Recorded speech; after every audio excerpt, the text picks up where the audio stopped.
who is the Executive Director of San Antonio International, and Stephanie, or Spontaneous the Poet, who is the social media strategist for the San Antonio International. Thank you so much for making time for this conversation and you being at the center of it, of, creating a campaign that is dubbed Anti-Tobacco and tax increase awareness. We just want to find out more about that. But before we get into the conversation of how tobacco has affected quite a number of people and where we are at as a country and also as the globe in general, let's try and find out exactly what San Antonio International actually is first. Let me start with you, Antonio. Thank you, Brian, for having us here today for this important discussion. So San Antonio International is an organization that basically drives behavior change engagement in the country. And in this case, we work in the workplace wellness program. We also run an employee assistant program. And lastly, because again, when it comes to issues to do with behavior, it mostly surrounds young people. So we also drive conversations around behavior change with young people. So that's adolescents and young people. Okay. So majorly the company is behavior change, but we focus on wellness and young people. Okay. Yes. Let's do this. You have a campaign of anti-tobacco and tax increase awareness. Why is it important to have this campaign at this particular moment? What is the driving factor to have this? I think important to note one is globally we celebrate No Tobacco Day. But there's nowhere on record that is the only day people die from tobacco, or rather that's the day people abuse tobacco. Yeah. Tobacco is abused every single day in the calendar. And we think the conversation about how to mitigate or what issues we need to respond to must also be happening on every single day. And that's basically what our campaign would be about. To see how we can start fostering conversation, especially by recognizing the efforts put in place by National Taxpayer Association, an entity that has been able to do a research study, come up with a couple of policy recommendations, which then are geared towards advancing a proper tobacco taxation, tobacco control, and cessation. Okay. Yep. Now, Stephanie here is, I believe you're a poet, Spontaneous the Poet, right? Yes, I'm a spoken word artist. A spoken word artist, that's awesome. Now, you use your art in order to communicate. I like to believe that. Yes, so let me get to understand from where you sit as somebody who does art, how important is it, or how do you use your own art in order to get to pass a message across, especially in matters tobacco? I think personally for me, as a spoken word artist, research is very important. And the fact that we have 22 people dying every day out of tobacco is something to make people be alarmed over, And as an artist, I feel like the strongest tool that I have is speech. And to be able to communicate this this ailment as we speak right now is of essence for me. Considering back in the day when I was young, I used to have a relative of mine who really, really loved his cigar.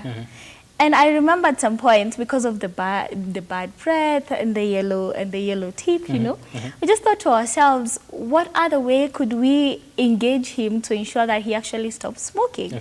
So we made this interesting pact where every time he would send me to go and buy a cigar, I would actually just get a pack of sweets. Every single time. Did they buy that? You come with it, and what's the reaction? Yeah. The first time he's like, why did you do that? And I kept on reminding him of what he kept on saying, And I have, over time, I have also had friends who I know are really struggling to stop smoking. And so for me as an artist, I feel like driving this information and to also just share their stories and the struggles they have is very important towards bringing healing for them during their journey, So as an artist, that's why I find it really, really key to have these conversations. That is very important when you say, because I was going to ask him, right now we are looking at youth who are actually involved, that do take tobacco, we'll say on a daily. Then we want to pass a message to them and make sure that this actually comes to a stop. But how do we do that? What kind of ways can we actually employ and make sure that the message we want to pass across gets home? Exactly. At this particular time, what do we do? That's the conversation. That is the question I'm asking. Oh, maybe I could take it up. Then she could also be able to add on to them. Okay. However, what we've done at San Antonio, and one simpler way we thought would be able to drive conversation, was to run what we call a billboard campaign. Okay. Yeah. And I think no one puts it rightly so like she does. Maybe if you actually I should just let her respond to it because and I think the billboard campaign, I think you're going to be seeing that actually run on your screens. Just some of the billboards and the campaign that is being done by San Antonio to actually pass the message across. It will be running on a screen as we continue this conversation. Yeah, so you get in that. Interesting. Yeah. I feel for me, I feel like the Billboard Challenge is an opportunity for every Kenyan to be able to engage in this conversation, whether you are for or against the whole idea of tobacco tax increase. And I think it's an opportunity that has enabled us to tap into the different insights from people and to just gather stories, you know. Just to point out in one of the billboards that we had one of the guys, Sugu Voodoo. He got a chance to share his story, how he's been struggling to like overcome this whole idea of smoking and things like that. And I feel like the Billboard Challenge was meant for such discussions, to be able to spur engagements and to be able to like just see different stakeholders engage, the media personalities, the artists, the common mwananchi. Okay. I feel like that's a beautiful space that we've been able to engage in when creating awareness and at the same time just showing that actually this needs to happen.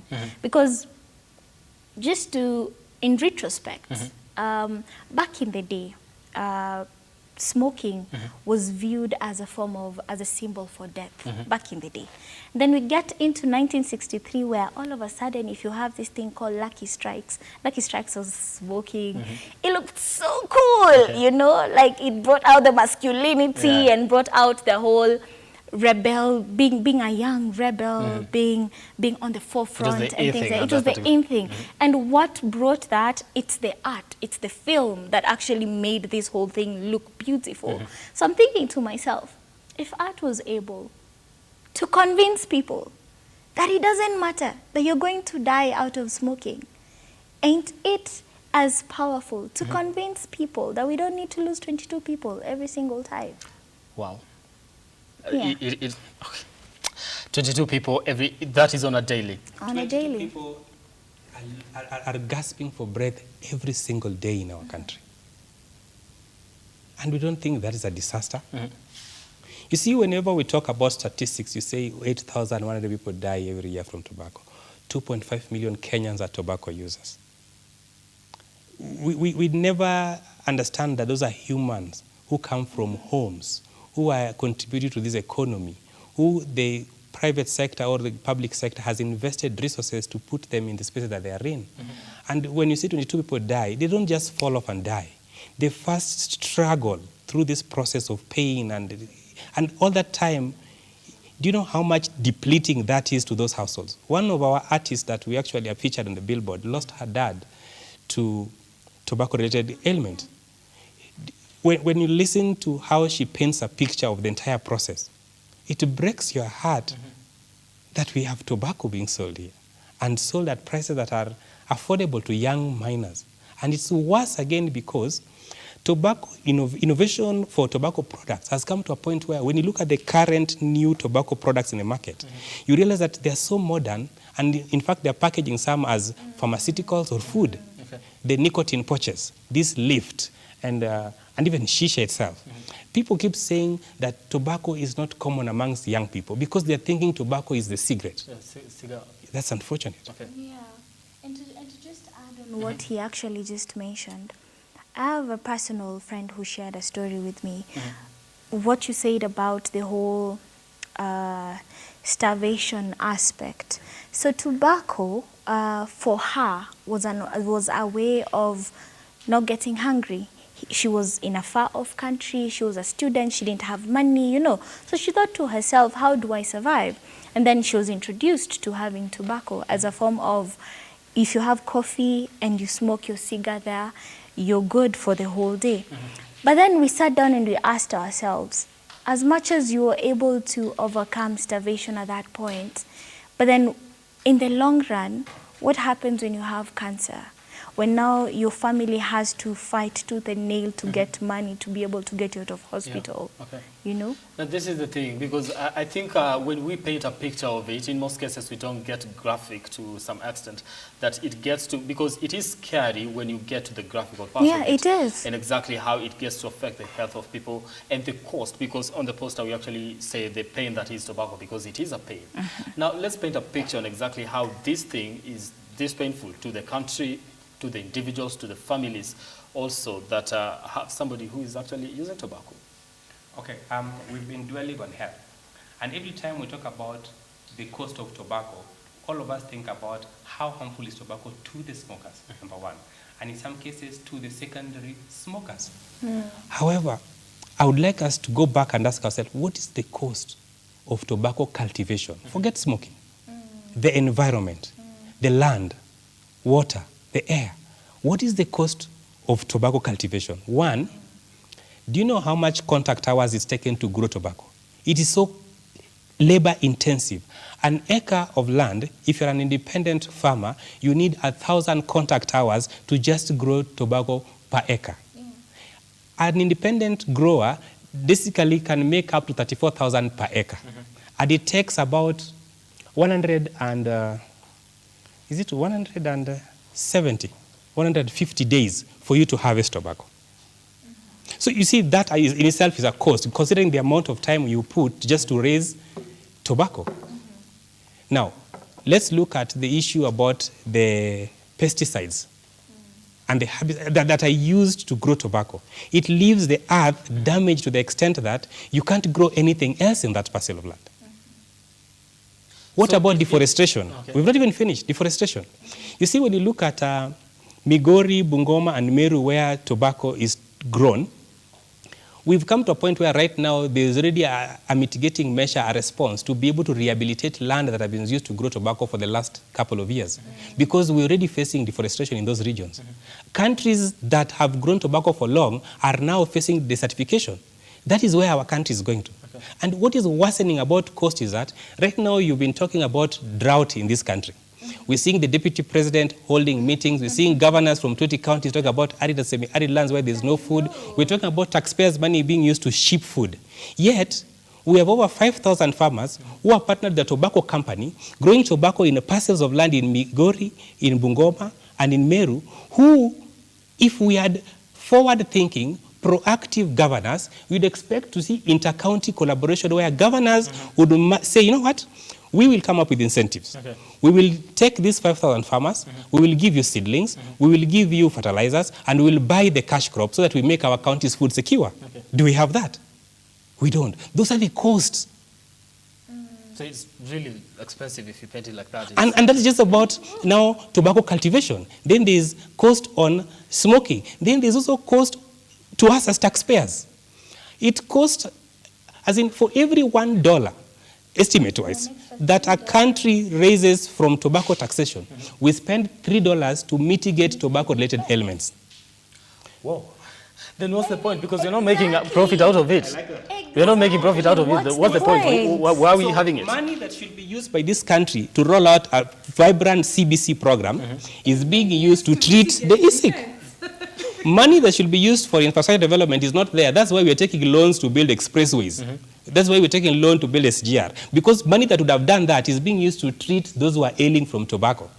Doctors are overstretched. They're busy responding to a preventable disease, yet they could have been helping mothers who are pregnant. I mean, people should not be dying from being pregnant, but they're dying because doctors are overstretched attending to people who are gasping for breath, something that was preventable. This is totally preventable. This is how I want, as a country, that we should be looking at this thing. If you talk about growing tobacco taking 170 days, and growing beans that takes about 60 days, if any logical, serious government was concerned, in 100 days, we could have tons of beans. I know. But we don't have that. Okay. I'm running out of time and I have no idea how time is going. Listen, this is the thing. Let's talk about now how, before we actually wind up on this conversation, let's talk about how we get to deal with this and how the government, from the top, how do we now start dealing with this issue? Because like you put it, it's not something that is bringing profit in the country, but we are wasting a lot of money and a lot of time actually having to deal with that. So how do we deal with it to an extent that we don't, you know, get to have people suffering from health conditions that actually come as a result of smoking tobacco? I feel like the very first aspect is awareness creation, because I believe just having this conversation right now, you've gathered so much more, and I believe other people have also gathered a couple of things. I think the second aspect is to speak to the human nature, how highlight these stories of challenges, you know. For instance, the lady she was talking about who lost their dad, how many more families have lost their people as a result of tobacco? How do they have to deal with family separations, you know? I think when we start having the conversation, then we are heading towards the right direction. Thirdly, if you're able to speak to people who are also struggling with this, then we're able to gather coping mechanisms in terms of this situation that can also help the younger generation that's also facing the same challenge. Yeah. But most importantly, we have a policy recommendation by National Taxpayers Association and Truth and Justice Africa that is geared towards reforming the tax regime. Yes. It's supposed to be able to help in tobacco taxation, tobacco control, and on cessation. All right. Having those in place, and you know there are very many stakeholders, state agencies, NACADA, Tobacco Control Board, Ministry of Health, KIPRA, this National Assembly, KRA, Treasury, that should be involved in rethinking how do we do taxation for tobacco. That would be able to help us as a country to raise enough resources, not to heal, but at least to mitigate. Okay, now I'm running out of time, but I'm going to give you 30 seconds for your final remarks. But I'd like to get this from you. When it comes to increasing tax on tobacco products, we see most of the time we will increase, but people will still get to buy. So what's the point?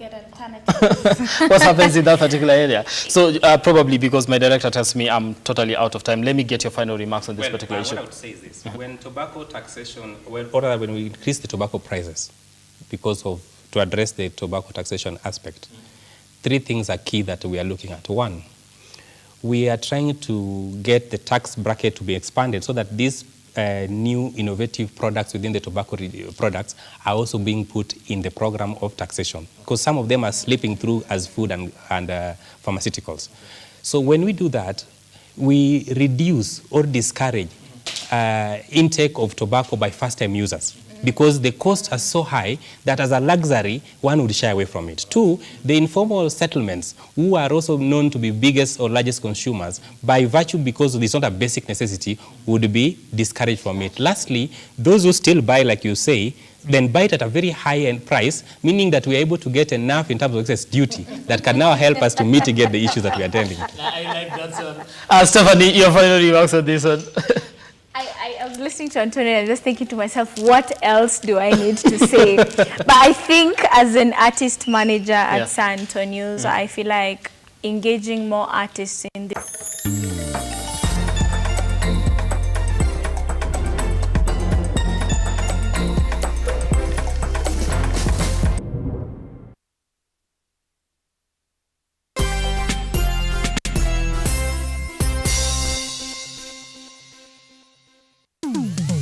Hapa kazi tu inaendelea kuwasaka na kuwatambua